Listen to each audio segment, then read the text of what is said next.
নবীজির এই আমলটা আমাদের ভেতরে থাকার দরকার আছে না নাই?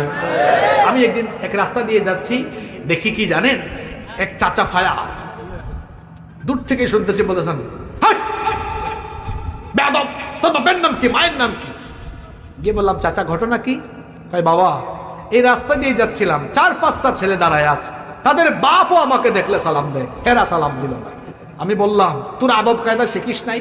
আমি বললাম, চাচা যান, আপনি এদেরকে ধমক না দিয়ে সালামটা আপনি দিয়ে দিতেন, দেখতেন এরা সালাম পাওয়ার পরে একটা আরেকটারে কইতো, দেখছো আমাদের বাপের সমান আমাদের চাচা, উনি আমাদেরকে সালাম দিল, লজ্জা পেয়ে গেলাম। এখন থেকে এই চাচারে, হ্যাঁ, ঘাটে মাঠে যেখানেই পাও না কেন, গাছতলা বাসতলা যেখানেই পাও, চাচারে দেখলে সচেতন হয়ে যাবা, আগে থেকেই রেডি থাকবা সালাম দেওয়ার জন্য।